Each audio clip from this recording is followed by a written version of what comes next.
TRE 1 के तहत और सक्षमता परीक्षा के तहत जो जिस प्रकार से फर्जीवाड़ा पकड़ा रहा है उसका पूरा मतलब जन्म कुंडलीय फर्जी बना हुआ है।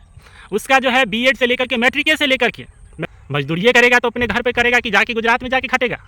बिहार में बहार है, फर्जीवाड़ों की सरकार है, अब फर्जीवाड़ों के ही बहार है। क्या है कि जब सरकारें फर्जीवाड़ा तरीका से बनता है, जनता जो है सो तय नहीं कर पाती है किसे वोट दे, तो मिला जुला के बिहार के लोग तीनों पार्टी को कुछ न कुछ थोड़ा करके देती है और उसके बाद 2 गो 3 गो 4 गो 5 गो पार्टी मिलकर ये यहाँ पे सरकार बनता है। और जब फर्जीवाड़े तरीका से सरकार बनेगा तब फर्जी काहे नहीं यहाँ पे रहेगा। बिहार में जितना फर्जीवाड़ा के तहत सरकारी नौकरी लोग करते हैं और अपने राज्यों को छोड़ के, जबकि सब जो बात करता है वो बिहारी के बात करता है और बिहारी का बात करता है, बिहारी के बाद से आगे बढ़ता है। और अभी तक 9वीं बार मुख्यमंत्री बने हैं श्री नीतीश कुमार जी, तो कहते कि बिहार को बदलने के लिए जितना बार हमको बदलना पड़े सरकार बदल लेंगे, तोड़ेंगे झोड़ेंगे। हालांकि बिहार को नहीं बदल रहे हैं, अपनी जो है राजनीति को बस अस्थिर करने के लिए। कहा है कि इनके लिए तो अब कुछ बचा नहीं है, तो फर्जीवाड़ा यहाँ पर कैसे नहीं हो। और इनके फर्जीवाड़ा सरकार के चक्कर में जो है पिसते हैं कौन, तो बिहार के वासी। और बिहार के लोग मजदूर बनने के लिए मजबूर होते हैं बिहार से पलायन। आज जो हमें 10 साल से सपना दिखा रहे थे प्रधानमंत्री नरेंद्र मोदी जी, 10 साल से उनको भी तो देखिए रहे हैं ना, क्या बिहार का स्थिति बदल रहा है। बिहार का मजदूर अपने घर पे रह के कमा रहा है, मजदूरी करेगा तो अपने घर पे करेगा कि जाके गुजरात में जाके खटेगा, लेकिन नहीं, पलायन जो है सो चालू है।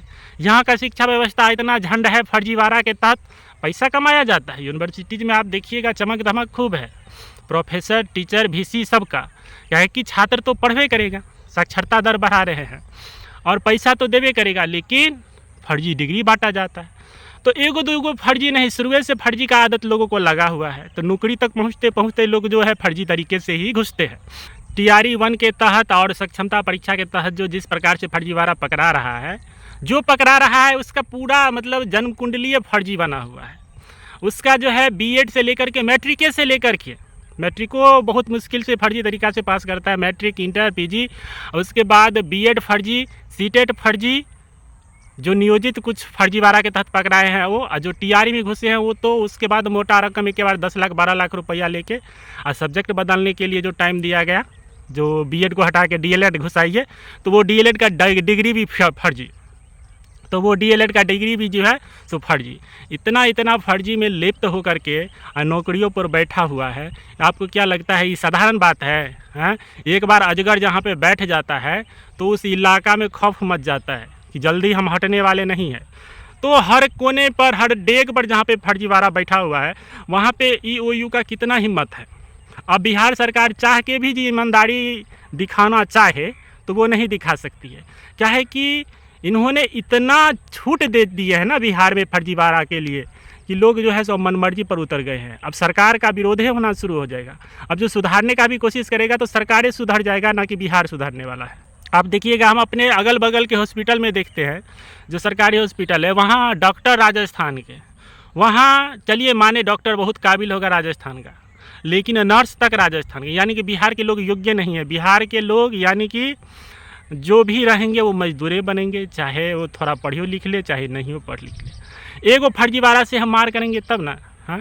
हम घूर फूर के वही कह रहे हैं कि सरकारें हमारा फर्जी तरीका से बना हुआ है, तो हमारा जो सिस्टम है उसमें फर्जीवाड़ा कैसे नहीं होगा। हम तो देखते हैं कि बहुत सारे लोग बीटेक करके और बीएड होकर के सिक्योर हो जाते हैं। जो एसएससी सीजीएल की तैयारी करते हैं वो बीएड करके या फर्जी डिग्री लेकर के सिक्योर हो जाते हैं कि चलो अंत में मास्टरी का नौकरी हो ही जाएगा।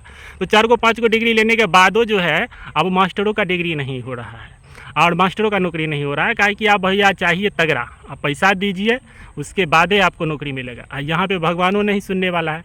देखिए इतना बड़का ओला गिरा है, इतना बड़का पत्थर गिरा है जो पूरा फसले को बर्बाद कर दिया। यहाँ पे आए थे सरसों बिछने के लिए, तो सरसों को चुरी कर दिया है, गेहूँ को चुरी कर दिया है। तो कहने का मतलब है जो हम बेरोजगार हैं तो हम लोग को ना सिस्टमे साथ दे रहा है और ना ऊपर से भगवान साथ दे रहा है। जब हम ये फसल का हालत देखे हैं तो कैसे कलम छोड़ के आते हैं खेत में खुरपी पकड़ने के लिए। ये जो किसानी करते होंगे या खेती करते होंगे वो बहुत बढ़िया से समझ सकते हैं। जो 3 बजे 4 बजे आके खेत में आना पड़ता है, खरपतवार साफ़ करना पड़ता है, और बाद में जब फसल काटने का बारी आता है तब देखिए जो ओला गिर पड़ता है। हम लोग के साथ भी वही हुआ, शुरू से डिग्री उठाते गए, पढ़ते गए, लिखते गए, और उसके बाद जब नौकरी करने का बात आया तो सिस्टम के द्वारा ओला गिरा हम लोगों पर। ऐसा 10 लाख का 12 लाख का फर्जी डिग्री का पेपर लीक हो गया। तो एगो भगवान गोला चला रहा है, एक तरफ से सिस्टम चला रहा है। अब जायज़ कौन है? यहाँ तो फर्जीवाड़े पर भरल है, तो हमारा क्या होगा?